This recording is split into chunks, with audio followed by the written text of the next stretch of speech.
What is your excuse? He's a liar.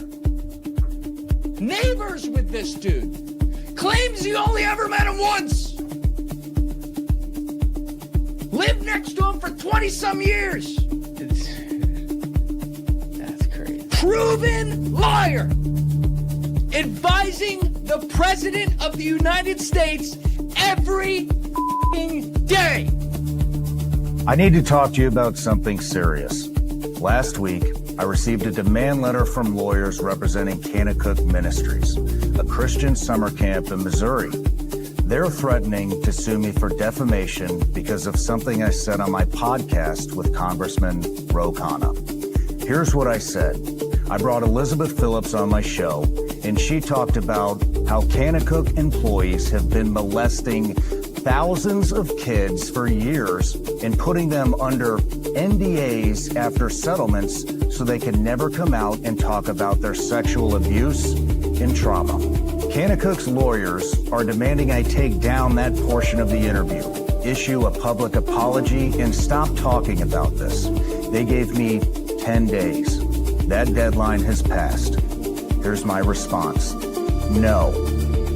Trump telling the American people the Epstein files are done. Stop talking about it. Are you still talking about Jeffrey Epstein? There's nothing to see here, is what they have continued to say. I think it's really time for the country to get on the subject. Now that nothing came out about me. He's sitting there saying, let's just move on. There's nothing to see here. Nothing about me. Oh, because it's all about you, isn't it? I don't think anybody denies the guy is a narcissist. But I mean, it is just really awful that there's clearly victims. There's clearly bad things that have happened. And rather than saying he's for getting justice for these Americans, for these people who've been harmed, he instead says, well, there was nothing about me in it, so let's all move on. Even though there actually was plenty about him in it, but he doesn't want to address that at all. Trump goes on and says the same thing. Just going on about, well, this was a conspiracy against me is what this was. That's what this was this whole time. Just a total narcissist. Epstein conspired against me. Did you know that, Mr. Senator? They conspired against me, so I lose the election. So that takes care of Epstein as far as Trump is concerned. But you got a lot of Democrats out there that are very much involved with Epstein. It's really a Democrat problem. Real information has not come out. We've been told so many lies on this. There were only 4 Republicans, 4 of us, that really fought to get them released, signed the discharge petition, went against the White House, and we were all threatened, and you all saw what happened to me. Finally, Donald Trump called me a traitor. He told me that his friends would get hurt. And to me, I'm like, I don't know why you would be friends with anyone that would do this to women and teenage girls. The Epstein files need to come out. They're breaking the law that Donald Trump signed. And so if the administration doesn't release it all, I can't imagine why anybody would vote for Republicans. To me, it's like a line in the sand. And I think it's that way for a lot of people. Why do you think they're... A beautiful human. It's Dr. Foran. As a medical doctor, I took a Hippocratic oath 27 years ago, an oath of ethics vowing to protect the vulnerable, especially children, that known childhood abuse is a reportable offense. It is one of the few things for which we can break confidentiality. This week, 2 internationally renowned physicians, Dr. Peter Attia and Dr. Deepak Chopra, both came out on the Epstein files. I do not know if they are pedophiles, but they both associated with a known pedophile. Attia, who in his book reports his own sexual assault as a child, grew up to become an emotionally dysregulated man and associated with a known pedophile. I'm disappointed, I'm disgusted, and I cleaned up my bookshelf. I didn't want to have his name looking back at me.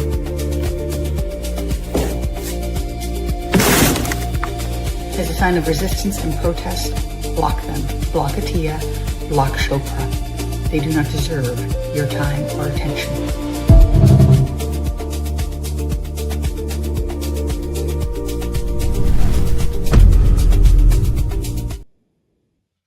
Well, welcome into the meat of the matter, everybody. This is it's going to be a different one today.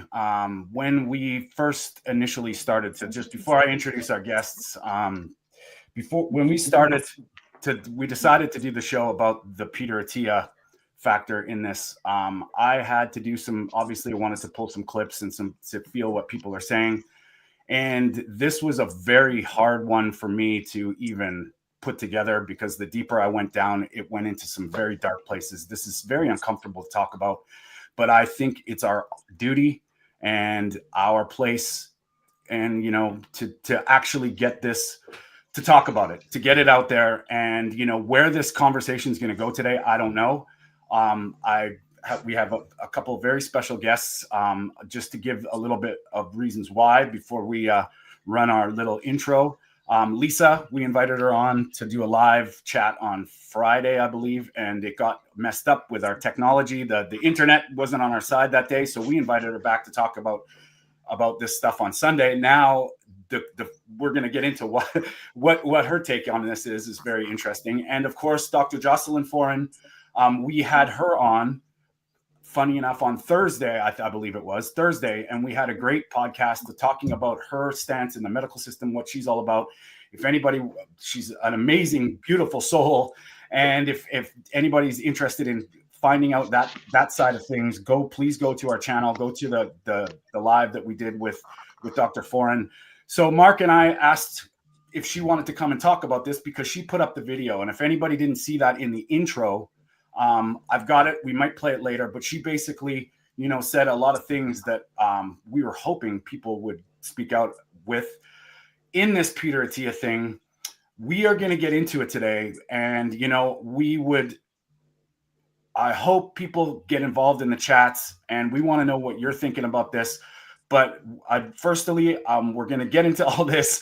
I'm going to run the show. This is I'm feeling awkward and almost sick, but I think it's necessary. So we're getting into all of that today. Welcome to the Meat of the Matter, everybody. Is sick and fucking tired of seeing all the carnivore shit all over this fucking house. I can't even look at a carbohydrate. Now that I think about it, we probably would. That it doesn't make sense. I was tired of the guessing games, faking health, playing diet names, low fat life, vegan soul, but deep inside I didn't feel whole. Then came fire, then came fat, steak on the plate, I bounced right back. No more crashing, no more drag. You're literally treating your diet like a fucking religion. Looking forward to talking about this recent controversy. I've already been doing it for over 2 weeks now.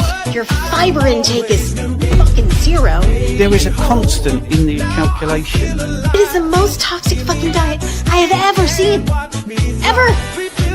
It's not healthy. It is far from fucking healthy. Okay? It is the least fucking healthiest thing you can ever do for yourself.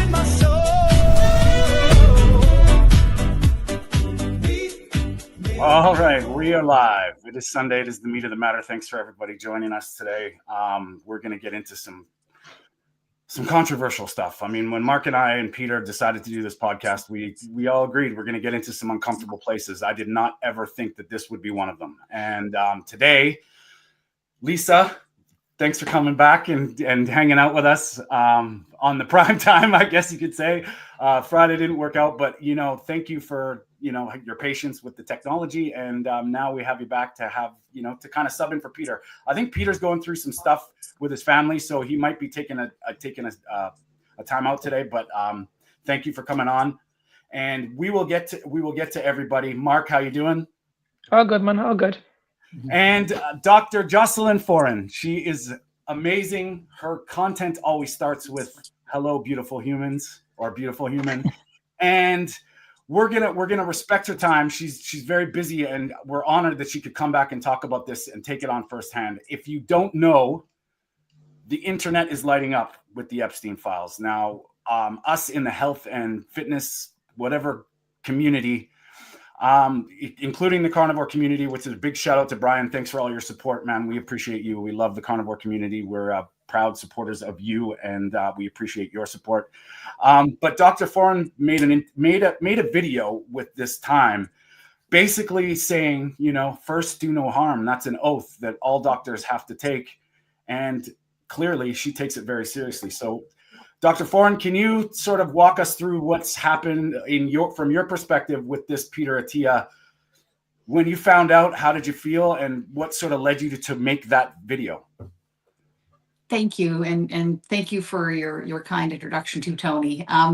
For me, I found out about it last Saturday, and I think I was gobsmacked. I was dumbfounded. I felt, I think of emotions as sometimes like a grocery bag. You can carry multiple emotions at once. And for me, I was carrying disappointment, rage, disgust, betrayal. That, you know, as physicians, we practice with privilege. It is a privilege to care, right? And I feel it is a privilege to be able to have people trust us. And are we worthy of that trust? And when you find out that someone's moral character, their backbone is not what you thought it was, then it makes me question, for me personally, everything about that person, about the relationship I forged. Even though that person doesn't know me, I'm listening and I'm trusting the information they provide. But if that person can't even, you know, be trusted in a relationship with his family, if he does other things that are irreprehensible or, you know, are morally corrupt, then how can I really trust him with all the other information that he's giving me too? So from what I've learned, there were over 1,700 interactions between Atiyah and Epstein. Epstein was convicted of being a pedophile in 2008. A lot of these interactions happened with Atiyah in 2016, so 8 years after a known conviction.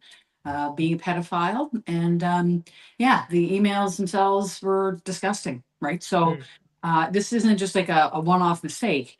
It was perpetrated multiple times, and though he came out, I both confess I didn't read his rebuttal with great detail because I'm kind of emotionally cut off, I think, from him. However, he said that he never went to the island, but he's been to the mansion, right? So does that give him, you know, some type of, you know, glory? No. So I feel like it's, for me, he's violated the very oath that we all took, right? So. And like well said, because it's cut off. I actually was thinking about putting on his rebuttal, but then I thought, you know what? No, I'm not going to give this guy any more like nothing. Like this is the rebuttal was very, yeah, I don't know. You could tell it was brought on falsely. It's not genuine. It has nothing to do with anybody that he affected or harmed. It was more about him. And that's all I'm going to say about that. Just before we sort of continue, I just wanted to mention, this is really hard for me because I was trying to remember things to talk about. And it's like, this is a nonpartisan. This doesn't matter about your politics. This doesn't matter what you believe in. This is about trust and the powers that be, who we place our trust in.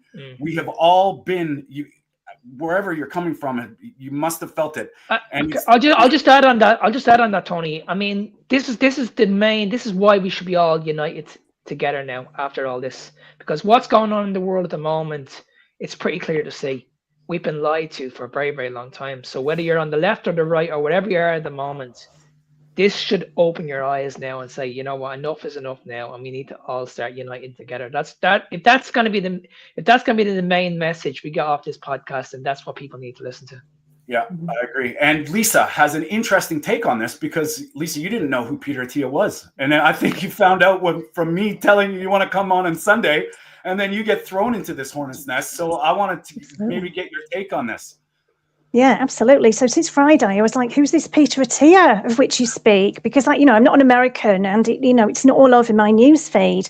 So all I had to do was just put his name in the internet and then, woof, gosh, it was all there. I was like, wow, I've been hiding under a rock. And so, I thought I'll just, catch up with who this guy is. I'm not, I'm aware of the Epstein files. It's not something that, I follow with any vigor. And so I've kind of had to catch up a little bit in order to be a part of this conversation. And, just what Jocelyn said there about if you can't trust these people with that one thing, if they don't have that spine, that backbone, and that's the word that really got me there, Jocelyn. Like, if a person doesn't have the backbone, the spine to stay away from somebody like that they know full well this person's personality, they know who they are, irrespective of this rebuttal. I read a little bit of this rebuttal just via YouTube videos and so on, and I thought, so what? So what are you doing even talking to this guy? I can understand, the human idea of like, gosh, this is a very big, powerful person. Maybe this is going to be great for my career. But flipping heck, have some people got no standards or what? And I think if a person doesn't have that kind of basic standard, then I just can't trust them with anything. Exactly what Jocelyn said. I'm 100% in agreement with you. Yeah. Now, Dr. Foran, you know, you've been through medical school. You took the oath. You obviously take it very seriously, which we commend you for, and we're very honored to have a doctor that stands by her values and morals. How do you feel when you're in medical school? Was when everybody, your colleagues or your class, so to speak, took the oath? Did you even notice anything then? Were they serious? What is your take just from that perspective? Yeah, actually, it's a great question, Tony, because I took my oath at my graduation ceremony, and that's a somber day and a happy day. Again, it's a lot of different emotions going on, but I remember saying the words and just they felt so heavy. Right. And at that point, I had already been caring for patients. I knew that I had a duty that not only to report certain things, but also to keep my mouth shut, to be confidential, not, utter a word about an interaction, to treat people with respect, to do unto others. But saying that oath out loud was really quite profound. Right. And I feel like, and I would like to say that I have worked with literally for hundreds, if not thousands of doctors over the last 27 years. And the vast majority are kind, hardworking humans that want to do the best for the human before them, right? And they really do lead lives that are, I gotta say, pretty boring. They're often, just good people. Even though they might not be perfect, they're good people. And I just feel like what happened perhaps with Attia is that he was blinded by his status. And I feel as though it was all ego. I'm not excusing him. Maybe I'm just explaining him, but there were times I couldn't listen to his podcast because it was just so much about ego and about him and how. I remember the last one I heard of him talking about. He said about how wellness people are always talking about the mitochondria, and then he goes on about the mitochondria as if he was the only one that can talk about it, right? But it's. Did he have the integrity, right? And I'm not sure how far he went in his training. I know he finished medical school and he didn't finish his residency. Didn't finish his surgical residency, and I'm not sure what that was. But yeah, there's a lot of him that I don't understand. I don't know. I think he's done a very good job on the science, but that certainly does not excuse anything that he's done in his personal life. How he handled his son's cardiac arrest, I'm not sure if you were aware of that, but it was written about in his book that I think his son was 5 or 6 weeks old, had it sounded like a cardiac arrest. His wife resuscitated him at home. She's a nurse and has excellent training, bright woman, called him, for which his answer was, "Let me know when you get to the ICU and I'll talk to the attending." He didn't come home right away. No. His son died. Could very much have, not recovered from that insult, and yet he stayed on the trip. And I'm not sure where the trip was, but I think it might have been New York. But yeah, we can speculate. And I mean, 1,700 emails. I wonder where he was. That shows the depth of character. Now, I've never been a big fan of Peter Attia. I always found him very arrogant and a matter of factly. There's a lot of people speaking out. I mean, Bart K, like him or not, he's been calling out Peter Attia's science for a very long time. And when he's, it's not about I told you so, especially from that, but this gets into the trust factor. And I think a lot of people in the health, when you're trying to get healthy, we are bombarded with both sides. We're bombarded with this is good, this is bad, you do this, do that. Then when you have somebody with 1 million followers on his podcast, on his YouTube persona, when he speaks with utmost authority, what does the average person do? They look at not to Dr. Jocelyn Foran, not to Lisa Cherry Beaumont, not to Coach Mark. They look to him, and it's the word. It's absolute. He tells you to do zone 2 cardio. That is the way. He tells you to go on statins. You do that. ApoB is the problem. The heart disease. This is the thing. And now all that falls apart. And there's people out there that are justifying it, that are saying, well, he's a nice guy. And that's what scares me. And Mark, do you have anything to Oh, 100%, Tony, because we've had this conversation many, many times. Every time I put up one of these comments or one of these videos, you know this because I put it up on TikTok and it gets shut down straight away. straight away. Like it's like I get warnings from these people. I get strikes from these people, and it's like you can't fight back. You can't even have a conversation about this. And that's the problem. It's that word in there, that conversation. We're not allowed to have that conversation. It's like, okay, you need to listen to us. We're the experts here. You know what I mean? You guys need to shut up. You know what I mean? These people are saying to us, like, for years and years and years, what was been said? You guys are the crazy ones. You guys are dangerous. This is just conspiracy theory. When it turned out that those people that were asking the questions were the ones that were always right. And even I found like Atiya's approach to, his whole idea about longevity is fear-based, right? That he does not want to die. He has a mortal, a desperate fear of death, right? And I always think of, people think of what is the opposite of love is hate. No, the opposite of love is fear, right? And so he has a very fear-based approach. I think, life is so much better when it's all love-based, right? So, to approach longevity as like, I love getting older and I love being kick-ass while I do it.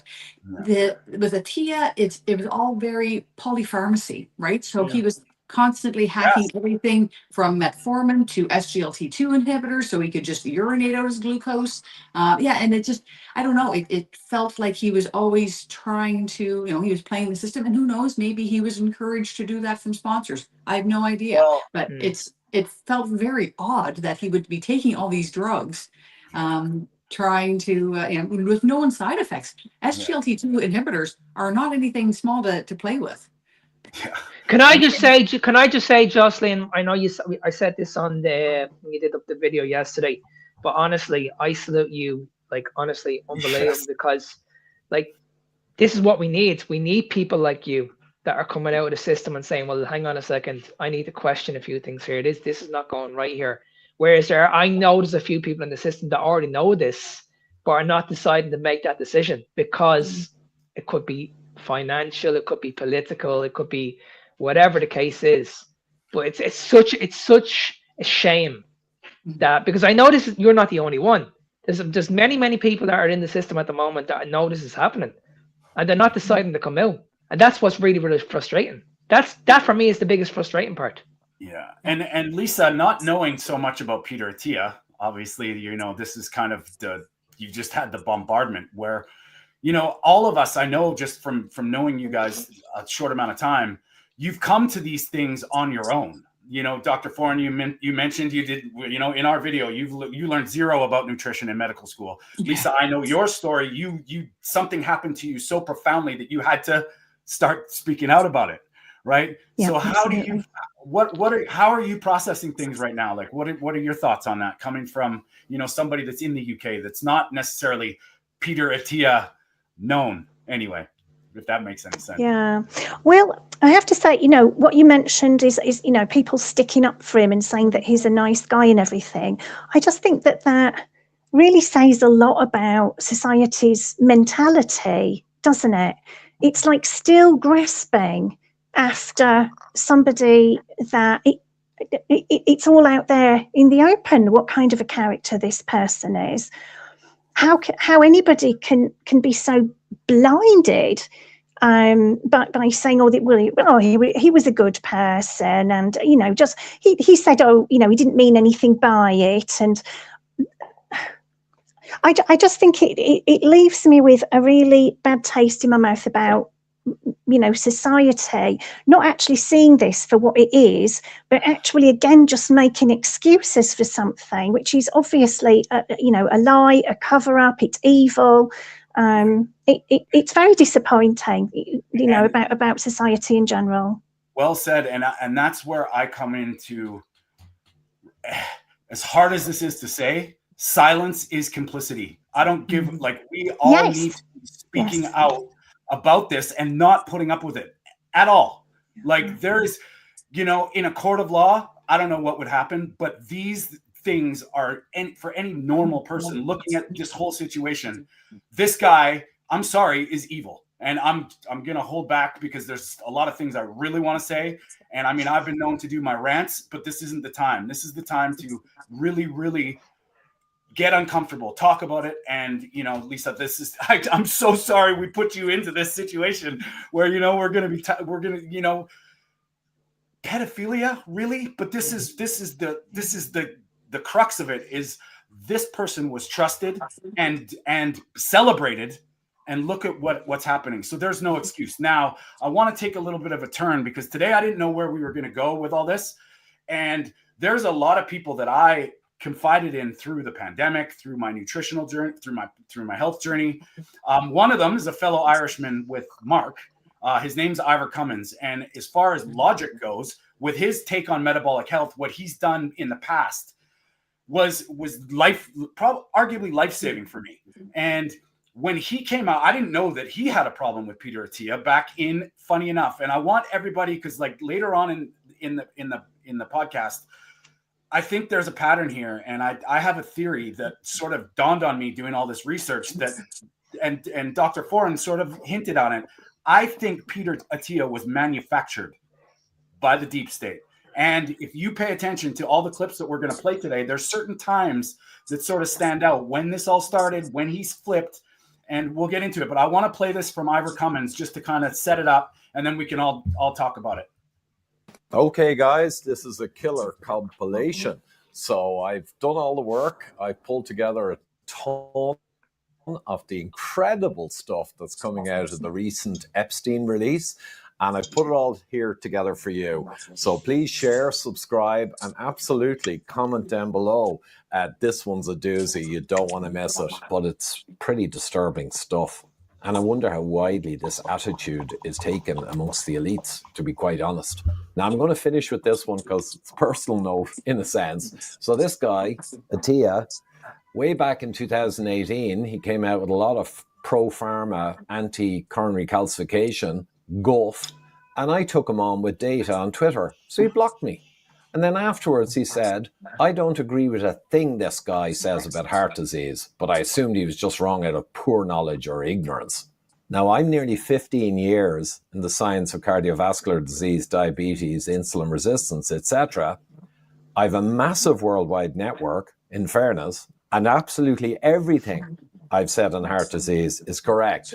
And he's saying he doesn't agree with any of it. So what did he believe then? But in any case, it was clear that Attia, a good few years ago, suddenly switched from focusing on insulin resistance and low-carbon keto and the real science, and switched to statins, PCSK9 inhibitors, and promoting the absurd and ludicrous cholesterol hypothesis. And soon after, he blocked me for trying to call him on it.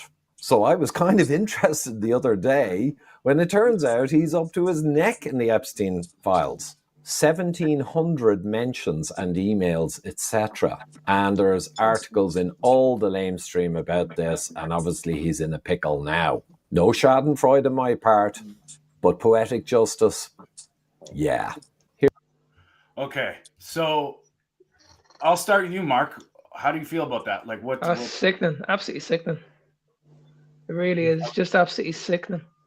And what then, else? What else do you want me to say? Like, yeah, well, I'll say this: Ivor Cummins is definitely not poor knowledge and ignorant. Like, you know, that's one thing that you can say. And what did Peter Attia do? Attacked his character.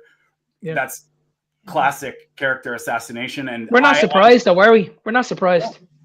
And if you look, and Lisa, let's go through. Sorry, guys, let's go. Let's get your take on this, Lisa. Do you know who Ivor Cummins is, and what do you think? Well, irrespective of who Ivor Cummins is, I was just thinking about, you know, I often see, you know, Mark's lives and videos that he does, and what Mark actually says, don't you, Mark, is look, if you disagree with me, let's have a conversation about it publicly, because if all we want is for people to be well, and I've got one perspective and you've got a different perspective, let's hash it out. Let's have a conversation about it. And it sounds like this Ivor Cummins was going, look, you know, I've got a different perspective to you. Let's talk about it. Block. You can't just block somebody. It's like, why not have this conversation? I say this genuine. Yeah, I say this all the time, Lisa. I'm like, why can't we not just work together? Why can't we not just work together? Like, exactly. why is there this pushback when it comes to the carnivore diet?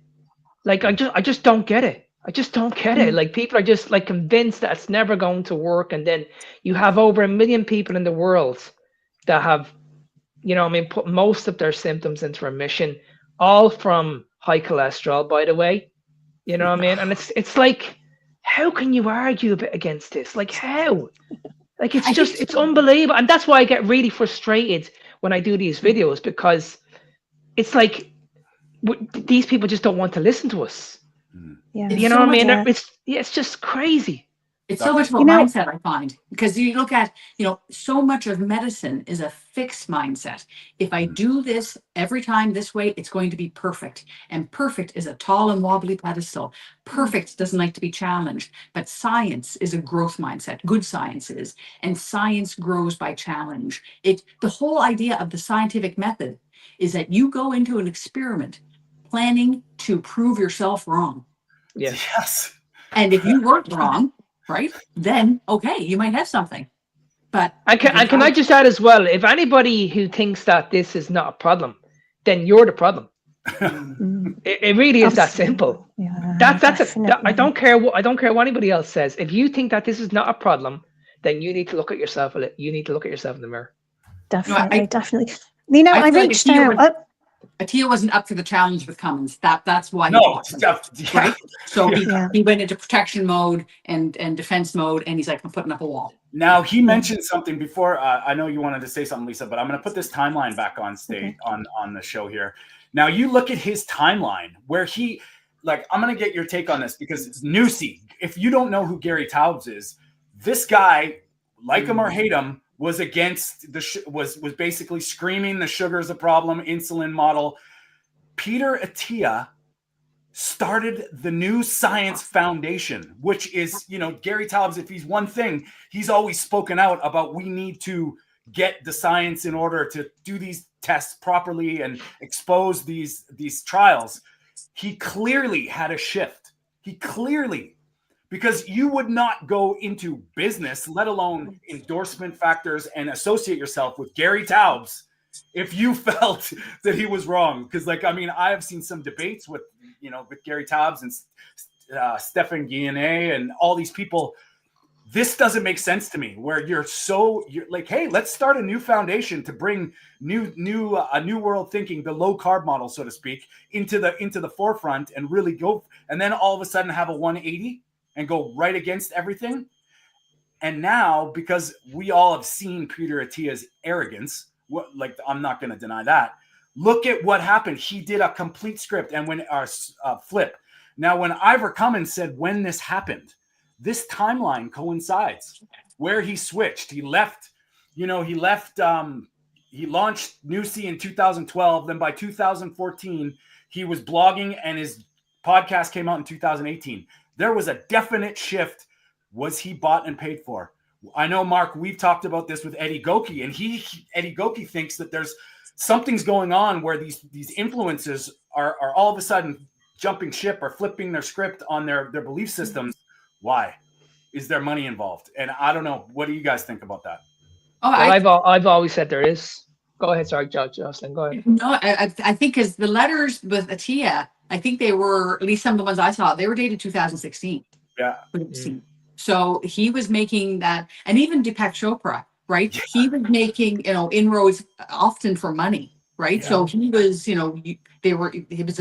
was trying to get money from Epstein, and likewise, I wouldn't doubt the same thing with Attia, right? Yeah. So, yeah. And if you look at this timeline again, and you see when the podcast launched in 2018 to 22, he became like this. You could see this sort of leveling up. Like, he went from just being a guy trying to I am the man. And you can see it here. Now, I'm going to play a clip from Elliot Overton. I don't know if you guys know about Elliot Overton. I found Elliot through the Sally Norton oxalate. He's done great work into oxalates and the potentials, also with B1 and thiamine. Elliot Overton is a very logical guy. And he said, when I was watching, because when I was doing this, I was like, what? Everybody's something different to say. So we'll watch this one, and I want to get your guys' take on it. Wonder why Dr. Peter Attia was shilling so hard for the mRNA shots during COVID. Well, now it makes sense when you realize how close friends he was with this guy, Jeffrey Epstein, who also happens to be best buddies with this guy. You don't get to send a kid to school without vaccination, which, by the way, I think was the right thing to do 100%. Both the Moderna vaccine and the Pfizer vaccine, I think anybody can say unequivocally there can't be any complications in the short run that are clinically relevant. Society may have to make decisions about who can and can't have other certain privileges, such as travel. Okay, can you, the audacity of this guy to say other people in society will have certain privileges. Wow. Unbelievable. Now this, I wanted to tie this into the sort of the COVID, not the fact of vax or unvaxxed. Look at what this guy was. He followed all the corporate shilling, if you will. Not to mention that was around the same time frame that, Bill Gates started talking about this stuff. So I think he was manufactured. I think Peter Attia's persona was created for a specific reason. And I think that might have had something to play. I don't know what you guys think. Possibly. I mean, I'm kind of thinking that, some people just go along with what they think is going to get them views and what's going to get them popularity. And irrespective of whether there's somebody actually behind him buying him, if he thinks that he, kowtows to somebody's narrative and that's going to push him further, then it doesn't matter if there's a specific individual, feeding money into his pockets, more that, this is what's going to get me further. This is going to help the algorithm. This is going to be preferred by YouTube. This is going to get me, more views, more popularity, more ego, ultimately more fame, more success, more money. And I think that is a very big push for a lot of people because, unfortunately, a lot of people just don't have a spine and morality. Yeah. Well, clearly this guy, but I don't necessarily think, I understand where you're going with this, that maybe he has actually been bought, but I think there's a possibility that it could simply be, he was thinking, this looks like a good idea for my career. Yeah. Well, I mean, and both cases are possible, right? Like that's the thing. I'm not talking about being bought or manufactured, but it's the funding, where the money is coming from and how he's getting popular.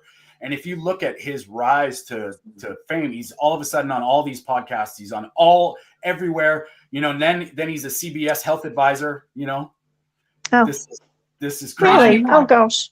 Yeah. Dr. Foran, anything to add? Anything? It is follow the money, right? So, and I really do feel, I think that timeline that you presented is excellent. And I think it shows regression of his ethos, right? That he probably did get some type of financial incentive to change his narrative, to change his perspective, to start promoting things differently. And let's face it, in 2020, so smack dab in the middle between 2018 and 2022, it was a pandemic. So people were listening to way more podcasts. So the timing for him couldn't have been any better, right? It's just that is popularity. No doubt. I think James has just popped on. I want to see if James, do you want to say something? James is going to pop on when Jocelyn leaves. Okay, we got James on the win. So and Dr. Foran, whenever you're ready, like it's all good. We appreciate you coming on for this time, and we know we appreciate your time. That's what I'm trying to say. Well, I appreciate this opportunity. I think it's really great that this is something that the community is talking about and appreciating, and more than anything, to try to think about the impact that their choices has made on society, on those women, on those young women, those girls when they were assaulted. And maybe this can be part of a bigger conversation too about how children and women in particular need better protection. And I really think I admire the integrity of the men in this community. And thank you for the opportunity to be here. Well, no problem. And you come back anytime. And you guys, metabolic medical. Is it metabolic medical? I can read. I swear. Go follow Dr. Foran. She's a breath of fresh air, especially for all of us. Especially when you're starting to really challenge the medical system, question the medical system. That's there to be questioned. Yes, it's there to be questioned. Thanks, guys. Thanks, Jocelyn. See you soon. Bye bye. So anybody, just go check out our conversation with her. She's all over Instagram as well. And Dr. Foran, a fellow Canadian. Oh, there's hope for us. She brings us some light into this. And her video, when she threw that book away, you just can tell her standards, where she sets herself, and beautiful. But this is why we need the likes of Dr. Jocelyn in here, and we need Christopher as well. These people are speaking up for us. Yeah. You know what I mean? Because we don't have the platform to do this. Yeah. I wish I had 1 million followers watching me every week. I wish I was a Ken Berry or a Sean Baker, but you know what I mean? But we're getting there. At the end of the day, we still have to spread this message, because there's a lot of people that need to hear it. Well, I think that's important. Absolutely. And also, look at the fact that, Dr. Jocelyn is a doctor. And one of the things, some of the pushback that you might get sometimes, Mark, that I get, that you probably get as well, Tony, is like, well, you're not a doctor. You didn't go to medical school. Well, Dr. Jocelyn did. She did. And now she's going, well, this is BS. You need to be following what, Tony, Mark and Lisa are talking about. And she has done the training. Yeah. Yeah. We're gonna bring James on the stage, and I'm gonna ask a question to you all. And this is what kind of, when I'm watching this stuff, it's hard to hold back my rage. Like, this has been a tough one, really. James, what's up, buddy? What's going on? Hello, glad to be here. James is driving again. He's always driving. I'm driving back from a Kilts meetup. Oh, nice. Yeah. Tampa, yeah. Mark and I were on together 2 days ago, and I was driving up to it in Tampa, and I'm driving back home to Miami, Florida now. But what a conversation this is. So exotic, isn't it? Isn't that exotic? So, buddy, what's your sort of, where's your head at with all this stuff going on? Well, similar stories. I've not really been into it. I'm very, very aware of the implications or allegations here. Not good at all. And be careful who you listen to. Just because, Mark, you don't have 1 million followers, like you said, you'd like to have it, you're going to make a positive impact on, call it 1,000 people. And that's better than a void person with 1 million plus followers having influence and sending false narratives to people, giving them false hope, and they're not having truths. You're building 1,000 people. I'm just giving a random number here, but call it 1,000 people have learned how to take care of themselves, to take ownership of their lives. And those 1,000 people will then expand it to the next 1,000, and it will keep expanding that way. That is much better than what Peter Adia has ever done. Absolutely. And like you said, James, I have a duty now. I have a duty to do this. Like I feel I have to do this now. I feel like I'm not going to be silenced anymore. I feel like I've been silenced way too long now. And as I put up on my messenger, on my video earlier on, there's too many people suffering.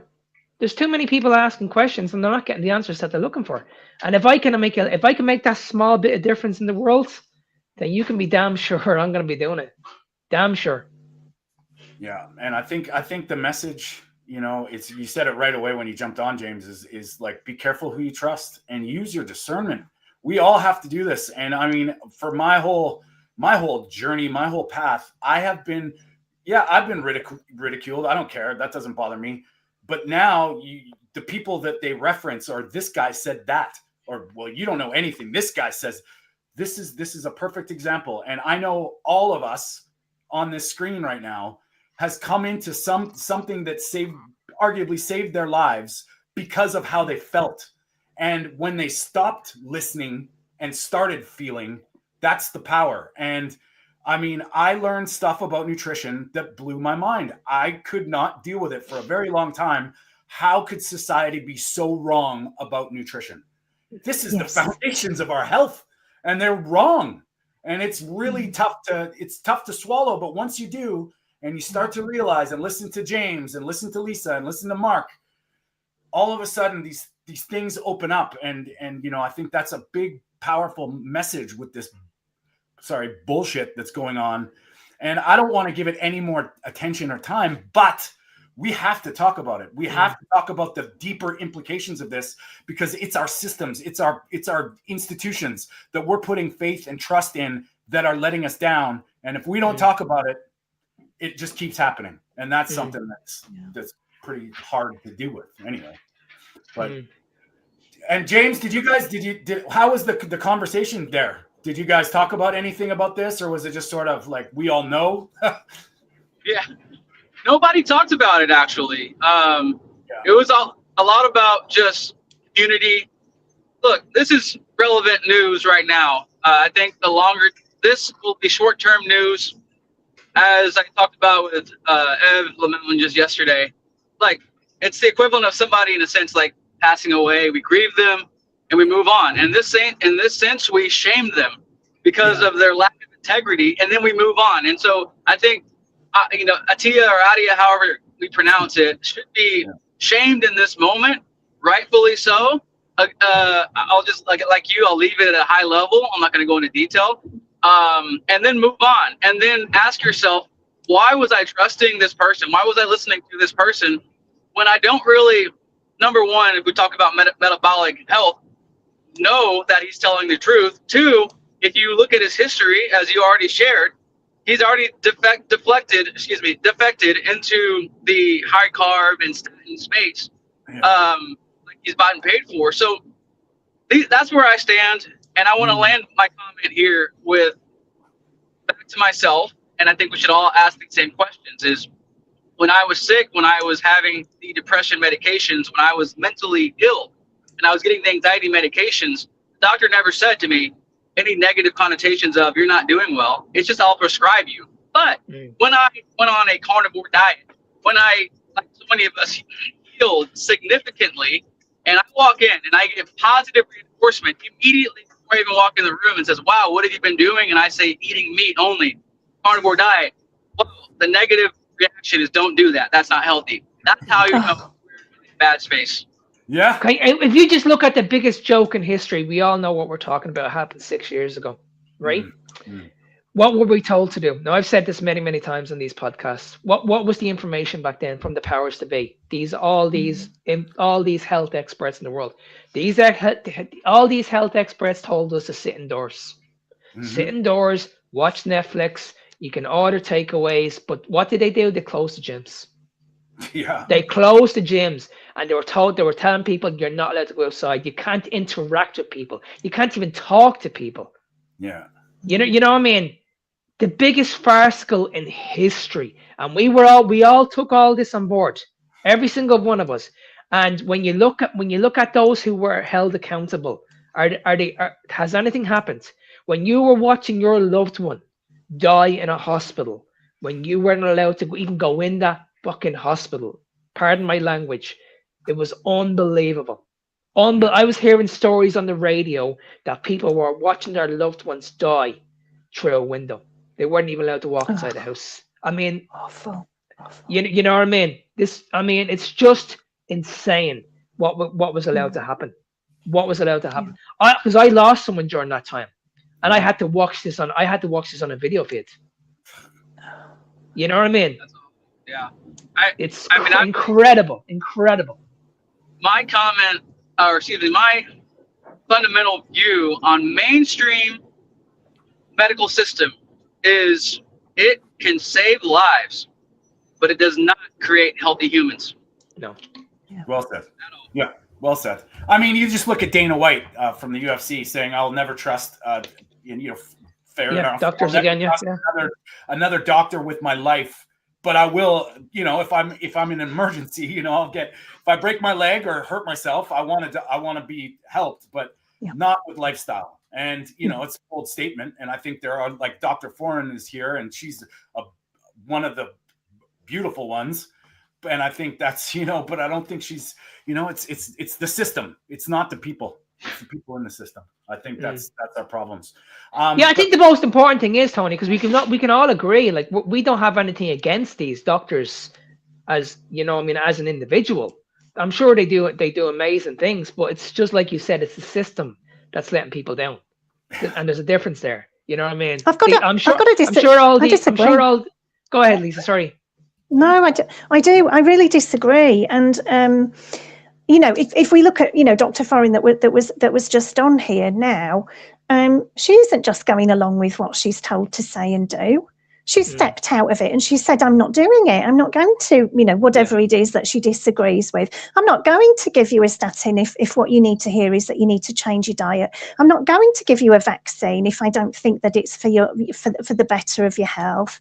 And I'm sorry, but if she can do that, there's nothing stopping the others from doing the same 100%. thing. And I 100%. do have, I personally do have something against doctors who are handing out statins like Smarties. They've got the same bloody information that I have and you have. We've all got the same info. We've all got access to the information. This idea of like, oh, right, it can be one of two things. Either they don't know, sorry, bullshit, of course you know, or you want to pretend you don't know, or that it's completely true because, my livelihood. Well, sorry, if your livelihood comes before people's health, what in the hell kind of human are you? I Really? couldn't agree with you more. I do have a problem with them. I couldn't agree with you more, Lisa, because I actually had this with a healthcare worker. I'm actually working with a healthcare worker at the moment, and I've been pleading with her now for the last couple of months. You have to come on the podcast with me because she sees all this. But she's like, I cannot come on this podcast with you, Mark. I cannot have this conversation with you. And to me, I'm like, well, you're the one that knows all this information. You need to share this to the world. Well, we all know how the world protects whistleblowers, right? That's a problem. But that's what I'm saying. She has to earn a living, and I get all that. But surely your integrity has to come into place here.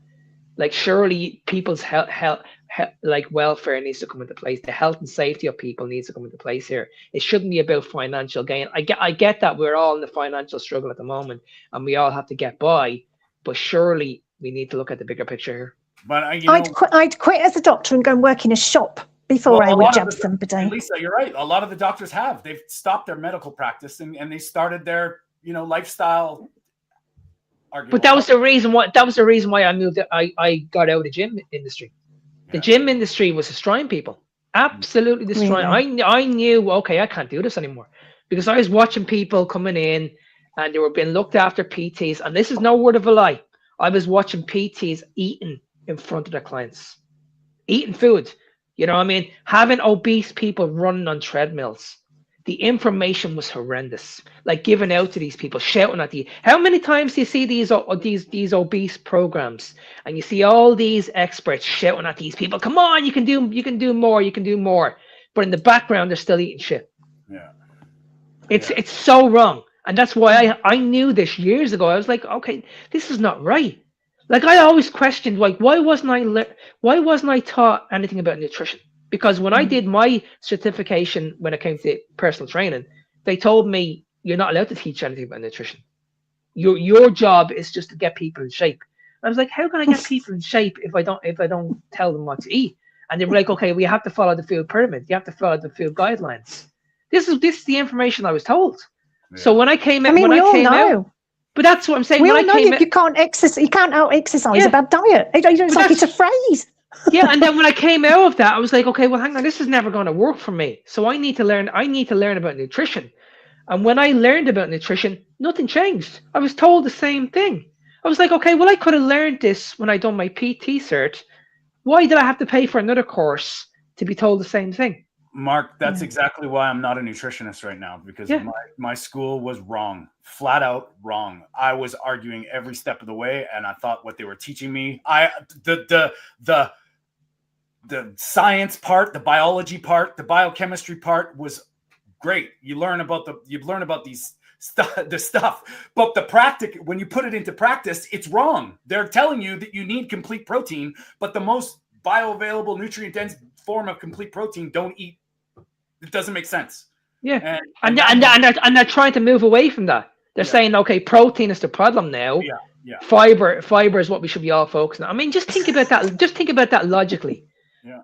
Just think about that logically. Like it's unbelievable. Yeah. I had a conversation with some people close in my circle, and kind of circling back to doctors in the medical system, and they have the same information that we do. So I brought into the conversation what we know, that cancer is oftentimes due to cellular fermentation. And I'm with a cancer researcher in the depths of it. And this person responds to me as we're going through the conversation and says, you know what? Sometimes there are questions that we don't ask. Let that sit there. Yeah. That was the response from the cancer researcher. My God.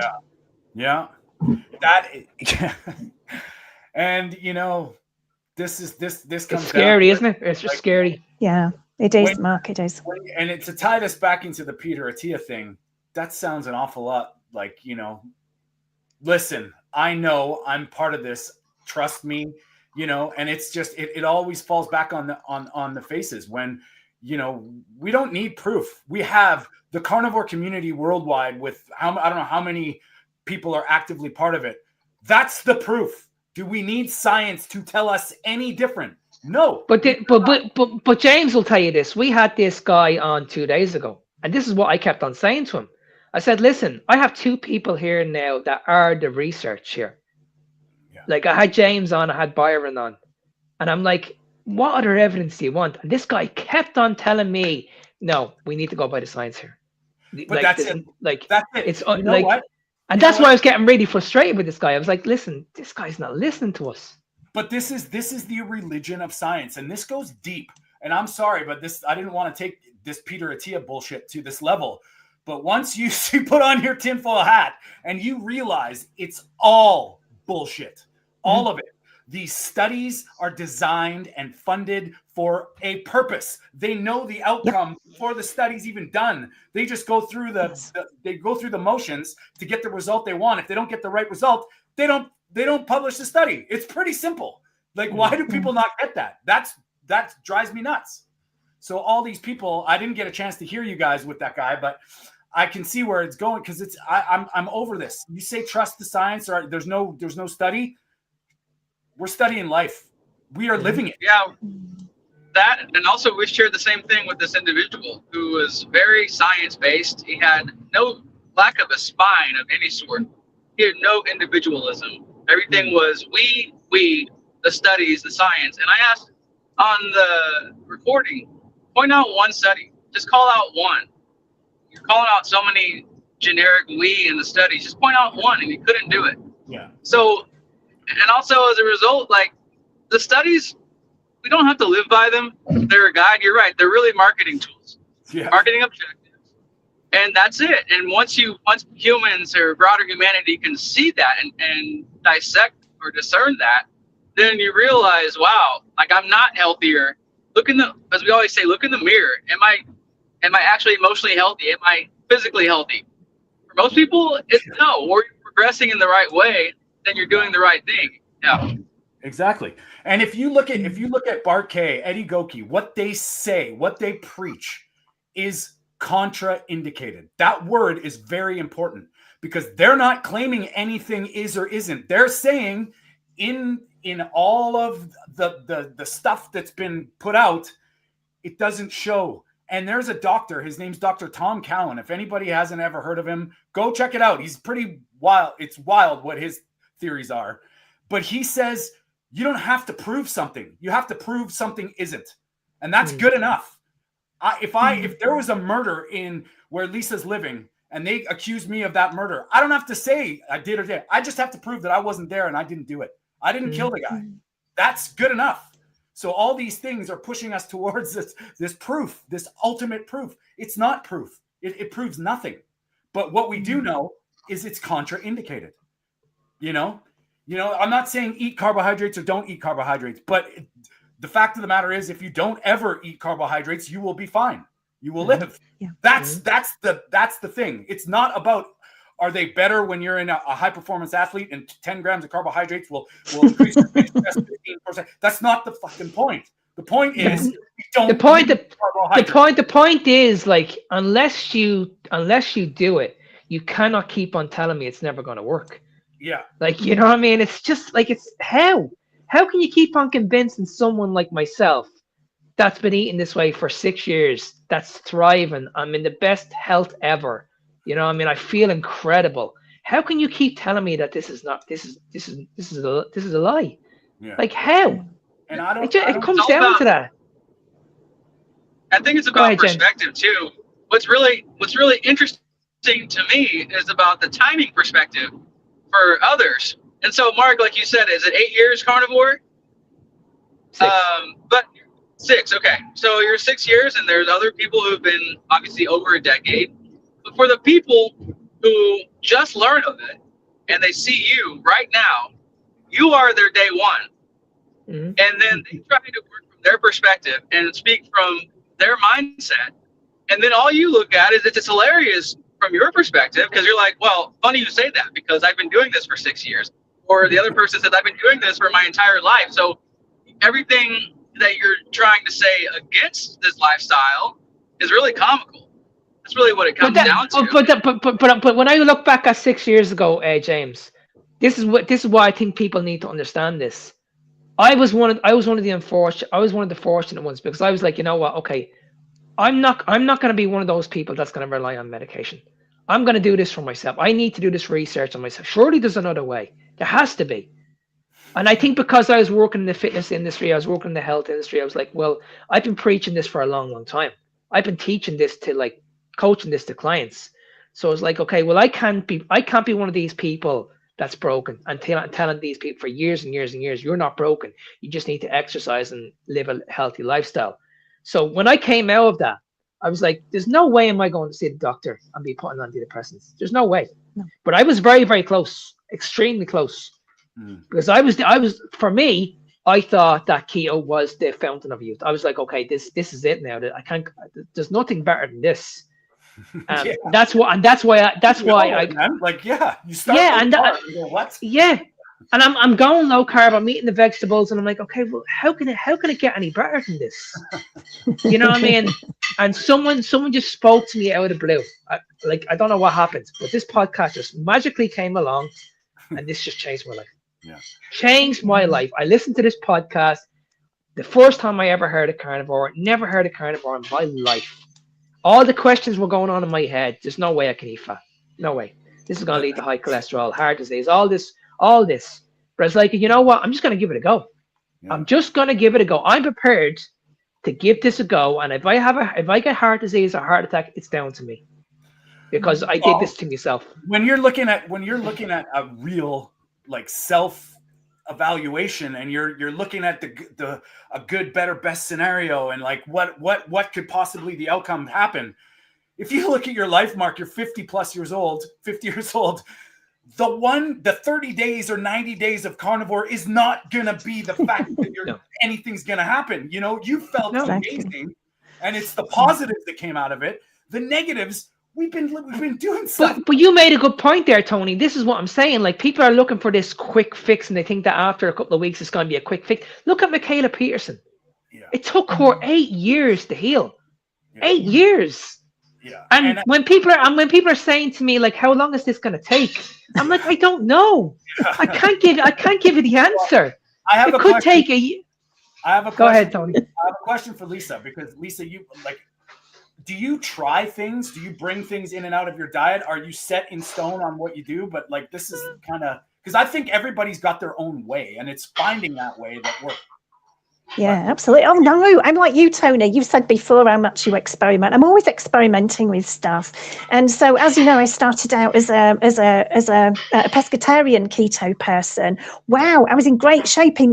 Like it felt like in 2 days, I was like, wow, I feel amazing. And then it just got better and better. But then I introduced meat back into my diet. I'd not eaten meat since I was a teenager, and just like you, Mark, it was like boom, my mental health was everything, all that bad stuff going on in my head is gone, and I just feel like so much like happier and lighter, and the baseline is just much more melodious than it had always been. You know, there'd always been like this sort of grey baseline going on in the background. But yeah, I absolutely do try different things. And you know, as I'm kind of traveling at the moment, and I was just in France, and I was like, oh, I'll try, you know, I was near a Lindor factory, you know, where they do the chocolates. I thought, I'll see how I get on with the chocolates. And I did like a little video on my YouTube about you know, the other night I did a little video on my YouTube saying, you know, how I felt on these chocolates. And then I went out for this meal, and I thought, you know, a couple of days later, and how I felt on this meal, rough is how I felt. Yeah. TLDR, rough. Oh my gosh, so rough. But I thought I'm gonna try these things, you know, and see how I feel. And I do experiment, but what I keep coming back to is that I just feel better on fatty meat. And I know there's a lot of people that say that, maybe pork or ham or bacon or whatever are not necessarily the best. But for me, I just feel amazing on them. Absolutely amazing on them. And I think we can all agree that the deeper you go into this, you need to experiment. You need to understand the impact these foods have on your body. Because I had to do that. I had to say, okay, well, I can't get away with this anymore. Yeah. You know, I mean, I can't eat the fruits. The fruit when I had a little bit. Sorry, Tony. When I had a little bit of fruit, that set me off big time. Well, that becomes. Is it worth it? Is it worth it? And why are you doing this? If you can just ask yourself these questions why am I eating this right now? That opens up a whole new world. How do I feel after I eat this? Right away. How do I feel? How did I sleep? How did I a piece of fucking broccoli will affect you, man. Like you may not notice it, but it's, this is the thing where we're at. And I mean, I don't know about you, James, but I know you're a pretty solid carnivore. Do you try things? Do you try and bring things in just to see what happens? Yeah, of course. I don't extend it into carbs. I have not done that, but I've been lying for the last 3 months, and I've tried to bring different things. So experiment that way. I brought eggs in twice. For me, I didn't work well. It didn't sit well with digestion. Too much bacon added in definitely brought ill effects to really like joint pains. And then the one thing I really started testing recently was adding mustard to my meat cookies, as I call them, the ground beef patties, as part of my lion approach. And I started adding mustard on top. And after about 3 days of doing it consistently, 2 meals a day, times 3 days, I started feeling like muscle soreness. And my workouts were a little bit more, weren't as freeing or exhilarating, with a little bit more tightness in the legs and the arms. So I then cut the mustard out, and now I'm back to normal. Yeah. So that's one really quick test that I did recently. It was about a week ago, where I added mustard, and within 3 days, I was like, all right, I definitely don't feel, that's the only addition, and I don't feel the same. Yeah. Well, that's it. Like I've said this, and I've heard this from people, and it's like, we take drugs, they have side effects. Drugs are derived mostly from nature. They're molecules. Food is molecules made of stuff. How can we be so naive to not think that some stuff will have side effects? I'm not talking about meat or plants. I'm talking about everything. If you consume it, do we really? And that's where we get into this. This is healthy. This isn't. Oh, you got to try this. I'm not against trying something, but you got to do your self check and see how you're feeling and being honest with yourself. And you, like you just mentioned, James, and you, Lisa, and Mark, like since we've started this, I feel different when I do different things, and I choose not to do them because I feel best when I do this. And I know that sounds kind of crazy, but it's just the way it is. And, you have all these people that don't do that telling you how it's not sustainable long-term. Well, I've, like Mark, been doing this 6 years, and I haven't been perfectly carnivore, but I feel best when I eat steak and eggs, a little bit of butter. I have my sirloin picanha. That's my favorite thing. And it seems to be, and I kind of notice when I buy different beef, I feel different. Like we're talking like micro levels different, but I'm noticing everything now. So yeah, when I put pepper on my steak, which I don't do very often, I did last night for the first time, God, I think in a year, I felt off. And it was just enough to say, I'm not going to do pepper anymore. That's it. Is pepper bad for me? I don't fucking care because it didn't make me feel good. So I think that's where we get lost. And there's these, and tying it right back into the Peter Attias, these people tell us that we're not healthy, 2, going to die soon, and 3, stupid. That's basically in a nutshell. We're the crazy ones, yeah. And I mean, I think we all fight this from all angles. And I mean, that's why the carnivore community is so important, because we're not trying to tell anybody to do anything, but we're people living a certain way that are living it. And I want to shout from the rooftops. And when I started, I was 30 days in and I was like, this is insane. Now I'm 6 years in and I'm saying this is insane. Tell me one fucking diet anywhere ever that you tried and you stuck with and makes you feel like an ultimate human and you can't describe it. This is what I said to this guy the other day. I said, listen, we have all these amazing diets out there. Every one of them, a Mediterranean, paleo, vegan, all that one. This is what he kept on saying. I was like, okay, well, name one diet that has put any condition into remission. Just give me one. He couldn't give me the answer. And this is what really frustrates me, is because we have all these people all over the world are saying that, are advocating that we should go vegan, or I think vegan and Mediterranean are probably the two biggest diets out there, apart from carnivore, obviously, and keto, obviously. And I'm like, okay, well, if you're saying that these diets are amazing, then why do we have a health crisis at the moment? Well, no, Mark, I got to interrupt you for a second there. No, why is a diet more important to other people than yourself? And if it's not working for you and you're suffering, you're doing the right thing. Yeah, that's the problem, right? Yeah. I mean, you can argue. I have no problem with an ethical vegan not wanting to hurt or eat animals. That's on you. I don't even want to get into this debate, but that has nothing to do with me and my body. That has nothing to do with health. And that's why we get, you know. And if you want to go deeper and say, okay, we shouldn't be hurting the animals, we shouldn't be hurting the fucking human beings either. You know what I mean? Exactly. Like, that's what it comes down to. Like, I mean, if you're telling me who should I choose, an animal or a human being, I'm sorry, the human being all day long. All day there's long. no argument. There's no argument about what we. No argument whatsoever. There is an there's no argument about what animals should be fed. You're racists. Well, I think what is it that Go ahead, James. What is it? Well, I was going to say, what is it that pandas eat? You know, do they eat like bamboo shoots or something, don't they? And the reason that, you know, if we keep pandas, we give them bamboo shoots, because that's what they, well, you know, whatever. Then they're not real. I've seen them. They but they eat bamboo shoots, don't they? You wouldn't be giving them like a steak. So be like, don't give pandas steaks. Don't give them sandwiches. Yeah. They're not supposed to eat those things. It'll make them sick. So when it comes to humans, like we've actually got to eat our proper human diet, because if we don't, then we will get sick, and we're just surrounded by people who are eating what, you know, the old Western food pyramid, and are sick. Like, people are just eating everything that's in the supermarket, and they're sick, and arguing against that just doesn't make any sense, does it? You're saying something that's very, very important for a lot of people to grasp. You can argue all day long what it is, but there is a species-specific diet for human beings. Right. We all can, you know, till the no pun intended, till the cows come home, argue what that is. I've got a pretty good idea about what makes me feel good, but you know what I mean? And you're right. This is a species-specific diet that will help, that will lead you to being healthy. And there's a pretty good indication that every one of us here and everyone probably listening has felt that in some way, shape, or form. And, you know, is it about the little bit of pepper that you're putting on your steak? Could be, but probably not. But it's, you know, we all gravitate towards what makes us feel best. And I guarantee you, I can almost vouch for all of you, Lisa, Mark, James, Tony.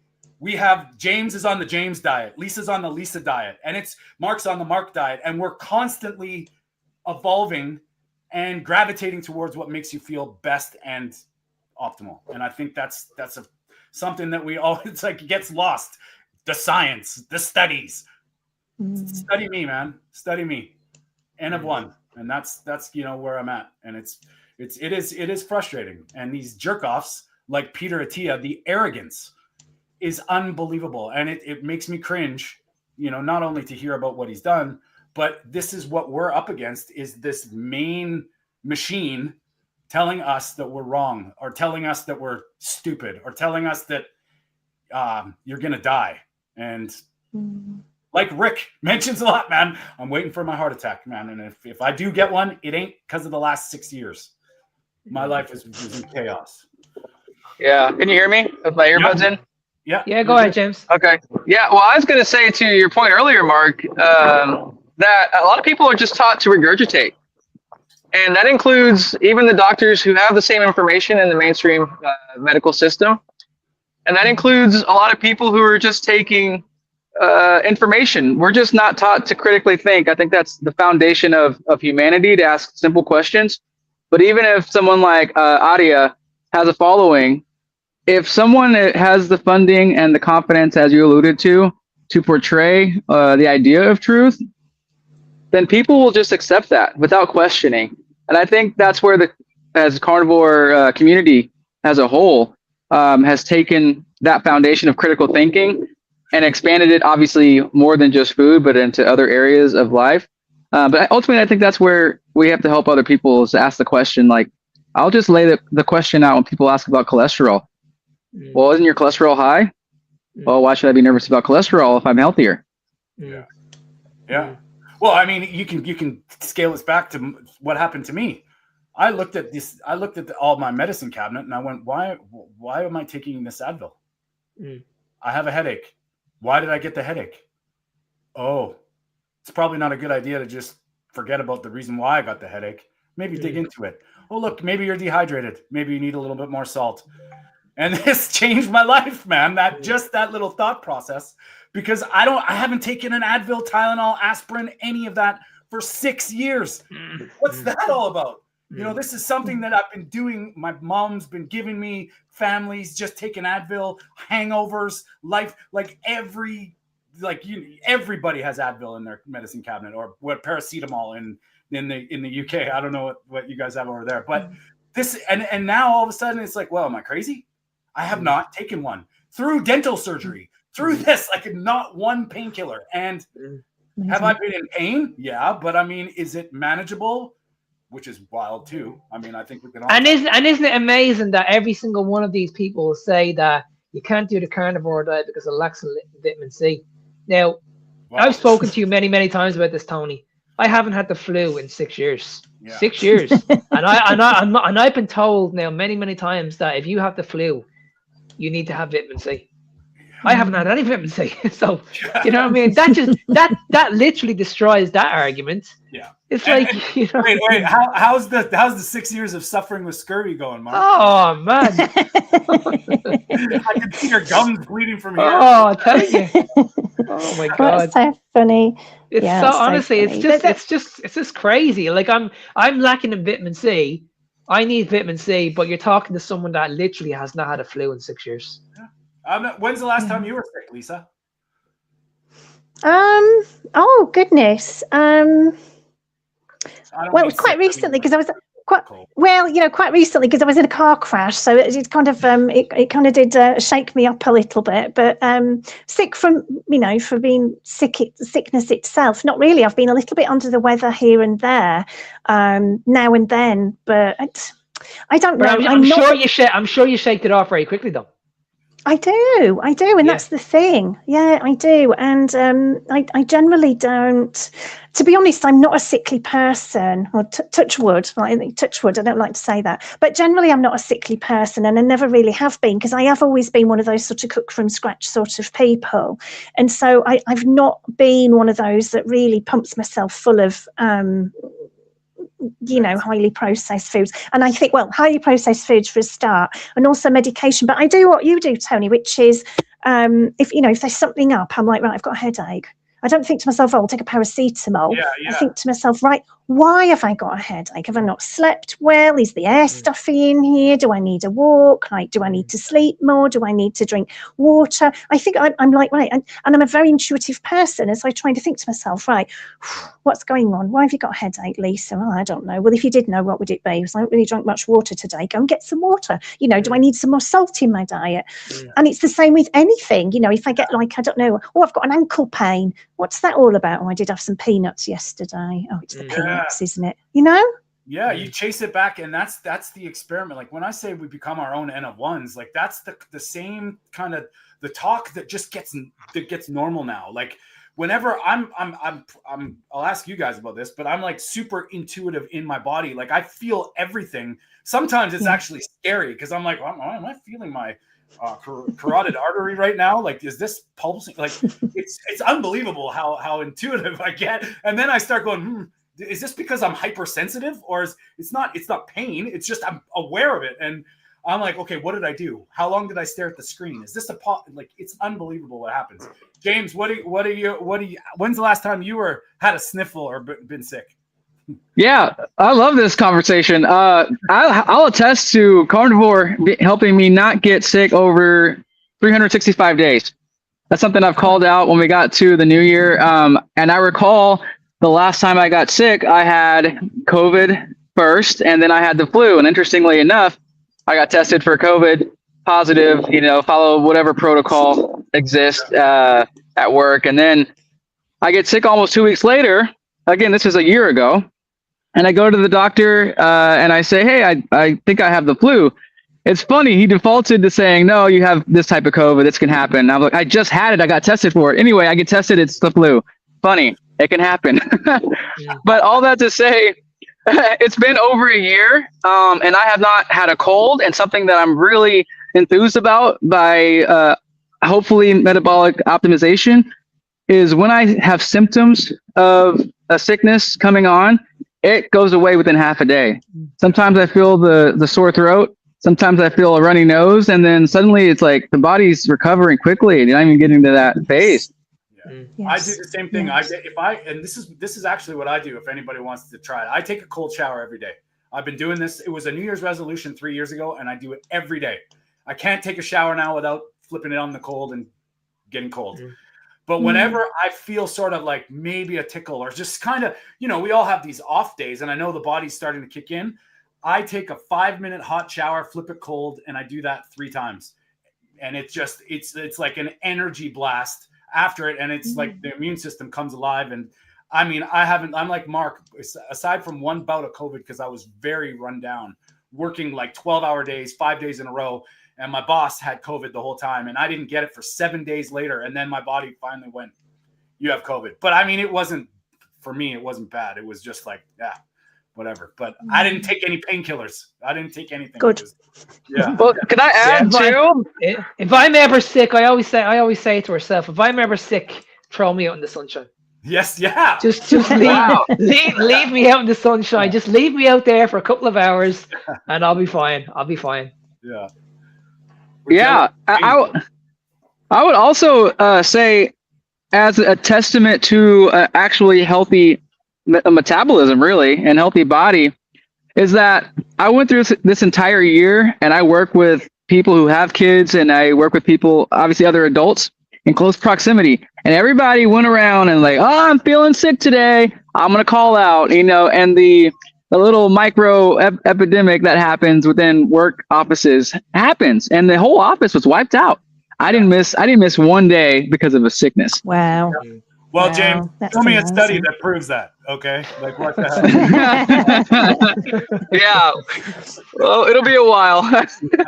Yeah. No well, this afternoon, because I'm sort of trying to recover a little bit from the shock of the incident at the weekend. So this afternoon, I was outside. It's not like the best weather. It's not like it's not sunshine here. I was out in my Wellingtons, and I thought I'd just kick my wellies and my socks off, and I just stood there on a big slab of stone. The dog's like going, "Come on, what are we doing? Come on!" I was like, "Just wait 5 minutes. I'm grounding." And I thought I'll just give myself that little 5 minutes of grounding, because it's important, isn't it? We walk around with plastic shoes on all the time, or we're walking around on lino or whatever, and we do need to ground ourselves. I don't have like a grounding sheet or anything with me while I travel, but yeah, it's just a little bit of something that I think can, if there is any inflammation in my body, then it'll help to reduce it. That's I was actually just on that point as well. When I was in Florida recently, I was actually taking out my runners walking around the parks, and no word of a lie, the rangers used to come up to me were coming up to me and saying, "Put my runners back on." Like, honestly, they were, and I was out on the open, and these people were coming up to me and saying to me, like, "You need to put your runners back on." I'm like, "Why?" Like, why? Tell me the reason why. And it's unbelievable. It's like it's madness.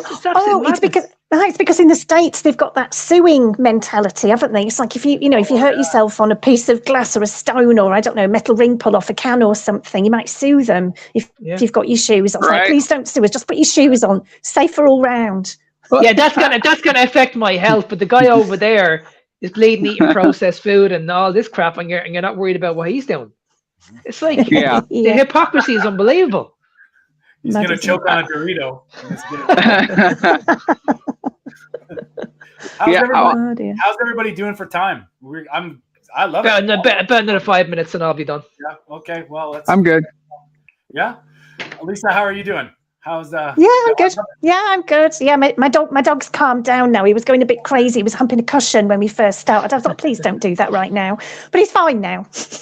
Well, I like how this one got a little bit lighter because it was a tough one for me to do the research and where this was going. So I'm glad we get James. Thanks for coming on and brightening up the show, quite literally. And we're all jealous of your son because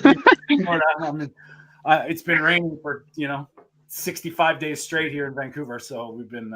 Oh wow. Yeah. Oh yeah. It's raining. Actually, I'm lying. The sun's peeked through, but I wouldn't say it's the same as Florida. No. So how is the weather where you guys are? Lisa, you're in Spain. Weather must be pretty good. I am in Spain. It's not too bad, actually. Thankfully, I'm not in the south of Spain where they've had some terrible flooding. I'm actually in the north of Spain, not too far from Pamplona. So it's all right. It's it's not freezing cold. It's not snowing or anything like that. Mark, how's the weather in Ireland? Yeah, it's great. It's fine over here. Actually, it's dry. It's mild. Actually, it's not too bad compared to what it was a few weeks ago. But James, you're in one of my favorite places. I go to Florida every single year, and I'm going again next year. I'll have to meet up with you next year. Oh yeah, I can't wait. I don't know. Are you near? Well, I go to the parks. I'm up there quite regularly every year. So if you're there like at Christmas time, we'll definitely meet up because I'll be definitely going back at Christmas time. Okay, yeah. I always love to meet carnivores in real life. That's awesome. Well, I think this might be a good time to wind it up because I want to. Everybody's got to get out in the sun and get their grounding done. Maybe have a steak. I don't know. It's you guys. It's still morning for me, so I'm not eating for like. I was saying it's evening here. The sun's gone in now. It's gone. Yeah, it's finished. nearly time for bed, Brian or Tony. Yeah, right. But I just want to say thank you guys, all of you, for this one was pretty tough to start. I didn't even know what I thought. It was just like, yeah, we're gonna talk about Peter Attia, fuck you, and all this, and then it just got really dark really quick when I started doing the research. So I've actually decided, if anybody's interested, I'm gonna do like one of my truth streams maybe in the next couple days on my channel alone, because I'm gonna take this tinfoil hat time and go into some of the stuff that I uncovered, which is frightening. And I don't think this is the place because, as much as we've got to talk about it, there's some stuff that I don't want to put. It's really hard because you don't know what's true out there right now. I mean, especially with the deep fakes and the internet stuff, and anybody can manipulate anything. And it's really, trying to stay true to what we are and the information that we're giving. And we're giving opinions. Like, this is our lives. We're just explaining what we do, how we feel. We're not doctors. We're not scientists. We did have Dr. Jocelyn Foran on at the beginning. So if you're just catching it into the show, go back to the beginning. And she's a beautiful human. She says it quite often, but she is one. And we are very blessed for her to come on and talk about a doctor's perspective from what's been going on. But I'll leave it with that. Lisa, can you thank you for coming on? And we're really sorry about Friday. It's just the internet glitched and we couldn't follow through, but we're so happy that you got to come on. Not being in the chats, you're in the show, and I love it. And you've been an absolute pleasure to hang out with and talk to you. But how do people get a hold of you and let people know everything about Lisa Cherry Beaumont? Absolutely. Oh, it's been my pleasure. I'm so pleased to be here. Thank you very much for having me on. And if anybody wants to, probably the best way to find me is if you go to my website and go to ketogentility.co.uk, or find me on Facebook under Lisa Cherry Beaumont. I've got a Facebook group for keto beginners in the UK, so I get people over that hump into keto, and then eventually I kind of push them more toward carnivore if they need it. So yeah, you can get in touch with me. I'm all over the internet under Lisa Cherry Beaumont, or go to my website, ketogentility.co.uk. I'll be very happy to hear from you. Feel free to message me. Awesome.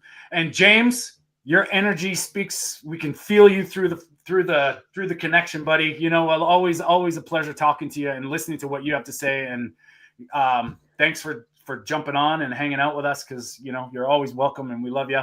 How do people find you, and if there's anything you want to let people know about? Yes. Well, thanks for having me. I always, I'm always watching every Sunday or most Sundays, and appreciate everything that both you and Mark are doing weekly and daily on this. If people want to connect with me on social media across YouTube, TikTok, or Instagram, it's James Eats Carnivore, all one word. And the one message I would like to leave at the tail end here is alluding to what you're saying. We don't need to source truth out of scientists or doctors. The truth is the truth. Well said. Well done. And you're gonna send us off today this time, buddy. I want it. We're gonna do a carnivore baby. I'll cue you, Mark. Don't let me. Anyway, Mark, where any last words? Where do people find you? Yeah, I just want to say, I want to echo what Tony said. Lisa, James, thanks very much for coming on, and Jocelyn, thanks amazing for coming on as well. And I just want to say as well, we'll be interviewing another doctor this week. Her name is Anna Rosa, I think her name is. She's actually featured in the documentary Keto, something like that. Brian is actually doing a promotion on it at the moment. He's actually promoting it. We'll be interviewing her on Friday, so it'll be interesting to see what her take is on all of this as well. So there's plenty of stuff to look forward to in the next week. And if you guys want to reach out to me, just key in Fitness Beyond Time. I'm on all platforms. I'm on social media. And if you want to reach out to me, send me an email at nsmark93@gmail.com. Well said. And now I've got to mention the carnivore community worldwide. Brian, we love you, buddy. And I know you guys are a very big part of that, James and Mark, and we're all sort of in this together. Go support them. If you're not already on YouTube, go subscribe to the carnivore community worldwide on YouTube. Everybody needs to join together to push this message. And it's just real people talking about real things and doing, like, it's wild. So please support them. And Brian, we do love you. We're going to get you on and talk about some things soon because, he brings a lot of weight. And congratulations, by the way, Brian. He just got his certification. He's a carnivore coach. He's in full effect. We love you. And of course, Mark and Victoria Olsen's Carnivore Evolution podcast. It's on Apple Podcasts, Spotify, on YouTube. They're a little bit more one-on-one, and they have these great conversations with real people, real healing. And please go follow them. We love Victoria. She's amazing. She's a beautiful soul in the community. And of course, Byron, we love you, buddy. Thanks for chiming in. Our music is kindly done by Byron Funk, Carnivore Beats. He helps us out, and we love him. We appreciate him and all the music that he does. Go follow him on YouTube and TikTok, Carnivore Beats YT. And of course, my new thing that I'm going to be doing is I'm actually going after the GLP-1s. I'm putting together some stuff to help people come off GLP-1s. I've been looking into this, and it's going to be $184 billion industry within 5 years. There is no support for anybody that's had any damages or has come off.